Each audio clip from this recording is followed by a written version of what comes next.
So there's this moment where Jessica suddenly realizes something about her sister. She thinks her sister is kind of sad and unlucky, and then she gets this idea. What's the idea? Well, just wait and see. Jessica, wearing a fancy wedding dress, starts talking to everyone around.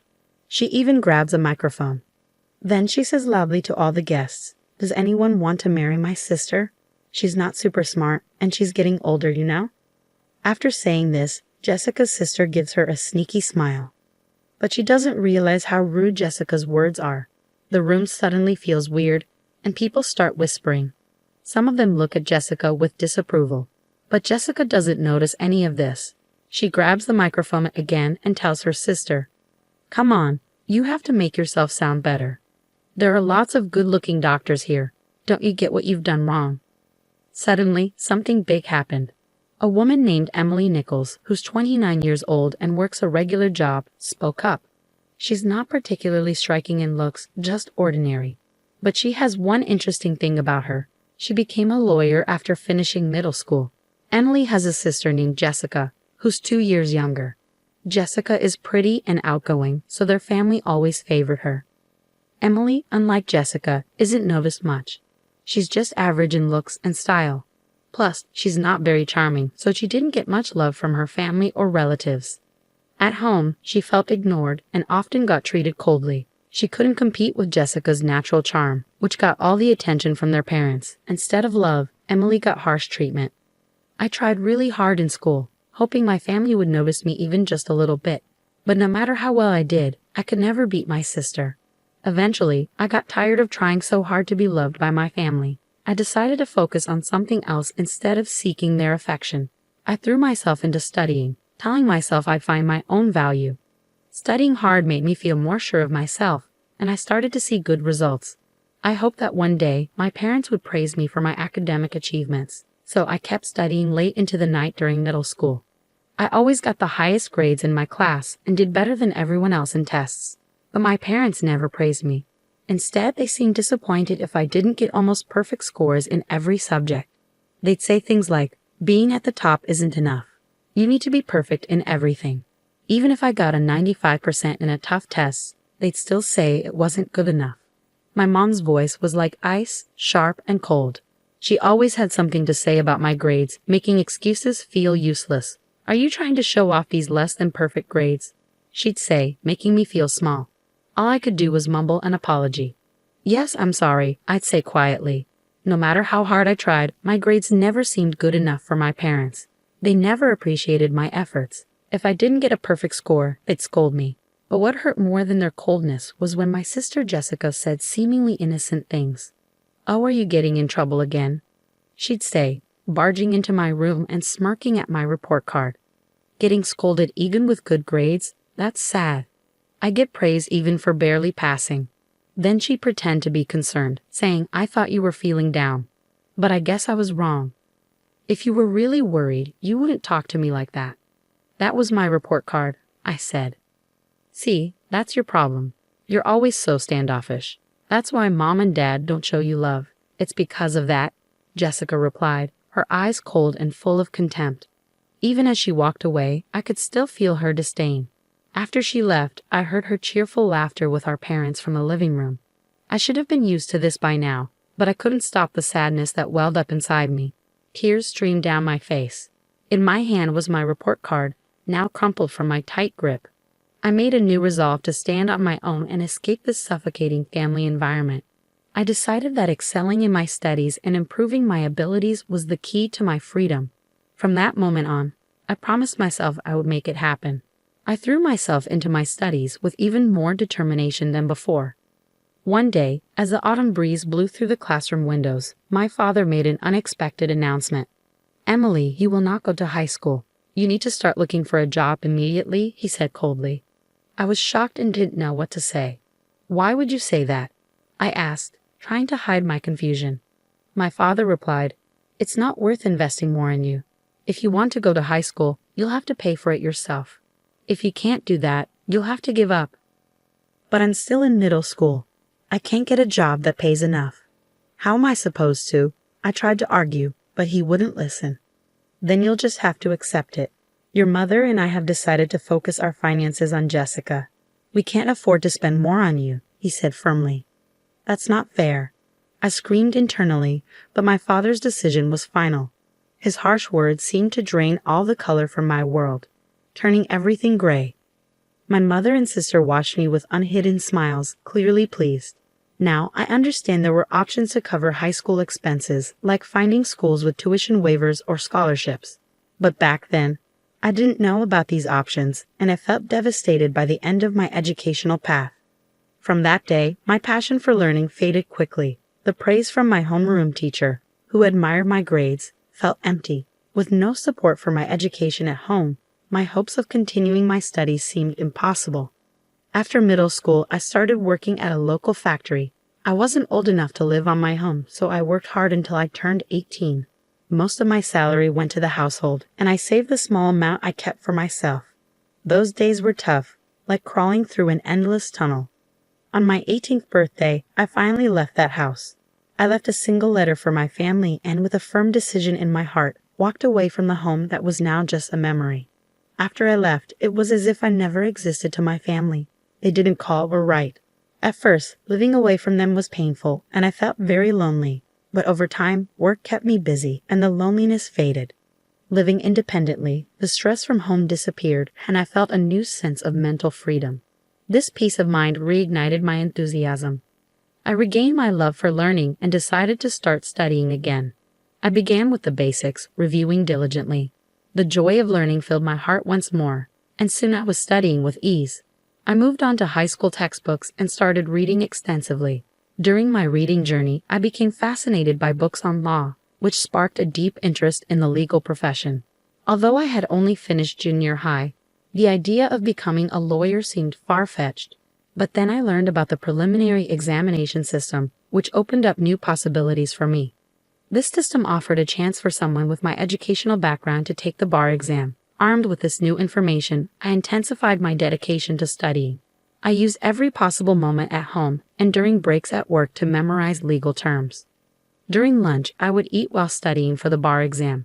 My workplace was full of older colleagues, most around my parents' age. They noticed my efforts and came together to support me. At the age of 23, I passed the bar exam. After that, I left my long-term job at the factory and got a position at a top law firm. After about 4 years of training there, I opened my own law practice. Now, I am a legal consultant for a hospital and I feel content. Yet sometimes, I wonder how my parents would react if they knew I became a lawyer. I think about whether I would finally meet their expectations. Despite this, I have not shared anything with them. In my heart, I believe I will continue not to reach out to them. However, an unexpected reunion with my family came sooner than I anticipated. One evening after work, I came home to find a message on my phone from my younger sister Jessica saying she was getting married. Jessica is getting married, I murmured to myself. My sister, now 27, was engaged to a doctor. The notification said her wedding was next month, and they wanted me to attend. Despite the long period of estrangement from Jessica and my parents, I hesitated to meet them. But as a family member, I couldn't ignore the significant event. So I replied that I would attend. My sister quickly responded with the exact date and location of the ceremony. Her message ended with, "Don't forget the wedding gift," which made me smile wryly. It seemed Jessica was more interested in the gift than in wholeheartedly welcoming me. I decided to use the wedding as an opportunity to reunite with the family and then part ways again. On the day of Jessica's wedding, I, Donna, carefully chose a blue dress and headed to the venue. After completing the entrance formalities, I took my seat in the family area where my father and mother were already seated. "You have some nerve showing up here. You must be doing well for yourself with the meager earnings from the factory," my father said coldly. "Indeed, you're right. Introducing someone like her as family does not do us any credit as parents," my mother added disdainfully. "Jessica shouldn't have invited someone like you," my father continued. I told them exactly that, but they insisted on receiving the celebration money regardless, my mother said quietly, right in front of me. They continued their conversation without hesitation, ignoring my presence. This was my reality. I had a faint hope that sharing my side of the story might bridge the gap between my family and me, but it was quickly shattered. Both my father and mother avoided talking to me completely. In the silence, I glanced around the venue and noticed some familiar faces on the groom's side. Haven't I seen that person somewhere before? I wondered, feeling a sense of déjà vu. As I tried to remember, I looked up the groom's name, and my suspicion turned into certainty. The connection I had anticipated became clear, and I couldn't entirely hide my surprise. It felt like a twist of fate. However, I decided to keep my emotions in check and quietly participate in the ceremony. As the program proceeded, the bride and groom made a glamorous entrance, followed by his team. Guests offered warm words and entertaining performances, softening the atmosphere. Time passed, and the banquet gradually shifted to dinner and then to photo-taking sessions. Throughout this time, my parents got up without acknowledging my presence and moved towards the front where the bride and groom awaited. Jessica, like a magnet, clung close to them, smiling happily in each photograph taken. I pretended not to feel anything and focused silently on the meal in front of me. But unexpectedly, my sister Jessica approached me. She came closer with a smile, but her eyes had a spark of something more than excitement to see her sister after so many years. It seemed like she had an ulterior motive. "Big sis, it's been such a long time, hasn't it? Are you happy to spend time together like this?" she asked lightly. I nodded quietly, expressing my genuine thoughts. "Yes, the banquet food is really wonderful," I replied with a sarcastic smile. Jessica continued, "You can't get such luxurious food at the factory you work at, can you? You should be grateful for this opportunity." Something inside me felt like it was being torn apart, but I didn't show it on my face. Jessica's words grew sharper, cutting into me with a taunting edge. "Oh dear, did I upset you? I'm sorry, but it's natural for you to be envious, isn't it? Your little sister marrying a doctor and all." The phrase "I'm sorry" slipped from her mouth flippantly, as if it were a meaningless ornament. I kept my expression unchanged and quietly waited for her next move. Then Jessica whispered in my ear, "Big sis, because I feel sorry for you, I've come up with a great idea." Despite maintaining my composure, I asked with suspicion, "A great idea? What is it?" Jessica replied with satisfaction, "You'll see, just watch closely." Adorned in her elegant wedding dress, she gathered the attention of everyone around as she received a microphone from the staff. Suddenly, she announced loudly to the guests, "Ladies and gentlemen, you may not be aware, but my sister is here. She may not have the highest education or be the youngest, but if there is anyone kind-hearted enough, could you please take her under your wing?" My face turned red in an instant. "What are you saying, Jessica?" I exclaimed, unable to hide my shock and embarrassment.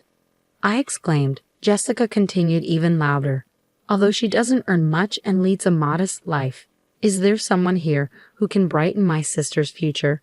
As everyone's attention focused on me, Jessica seemed to be relishing my confusion, sporting a smug smile. Then something unbelievable happened. Jessica's disrespectful behavior escalated, and shockingly, even our usually gentle parents joined in. "Please treat her kindly." Their careless comment was the last straw for me. Rage surged inside me. How far will they go to satisfy their desire to ridicule someone? Especially at a moment of happiness? I couldn't believe it, but it was time for them to face reality. As the atmosphere in the venue shifted and murmurs grew, Jessica, unaware she was once again the center of attention, cheerfully took the microphone, calling out, "Emily, look, there are so many doctors gathered here. It's your chance." I remained silent, but my solemn gaze conveyed a strong will. "This is the end for you," I thought. Jessica, confused, could only respond with, "Heh." I approached her calmly, saying, "You'll understand soon just how terrible your actions have been." As Jessica tried to make an excuse, the groom suddenly raised his voice to address the venue. "Wait, please. Why are you leaving your seats?" His voice captivated everyone. Looking towards him, it was clear that all his colleagues from work were standing up, heading for the exit. Even as the groom tried to stop them, a dignified man who seemed to be the hospital director spoke to him firmly. "The recent remarks of the bride were so unpleasant that I'm in disbelief. I apologize, but we can no longer stay here. We will take our leave now." The groom rushed to stop the hospital director, offering to take responsibility for Jessica's words and actions. "Please wait. I admit her words were inappropriate. I'll speak to her directly and ensure she undergoes a serious change in awareness." However, the hospital director explained the seriousness of the situation and revealed information about me that the groom was unaware of. The problem isn't just that. Do you know what kind of person her sister is? The groom, confused, admitted he knew nothing about me. Eh? No, I only met her sister for the first time today, and all I've heard was that she worked in a factory after graduating from middle school. The hospital director couldn't hide his irritation at the groom's ignorance. Don't be ridiculous. Her sister is a respected lawyer and also serves as the legal advisor to our hospital. The groom was shocked to learn this, indicating he had no idea I was the hospital's legal advisor. The lawyer is our hospital's advisor. Not only the groom, but also my sister, parents, and other guests were left speechless. I was contracted as the legal advisor to that hospital, which was where my sister's future husband worked. The reason the groom looked familiar was because I had seen him several times at hospital events. Other guests likely realized this too when they saw me. My sister's inappropriate comments only made things worse, prompting the hospital director to openly express his outrage. Although the groom himself is a member of the hospital's medical staff and has no direct relation to me, to the hospital director and other staff, the legal advisor is of significant importance. The groom's face turned even redder, and he stepped toward his sister, raising his voice in reproach. What on earth is this? Because of your carelessness, my reputation is now tarnished. The groom reproached Jessica, his tone filled with indignation. Jessica stumbled over her words for a moment, then defended herself like a bewildered child. It's not like that.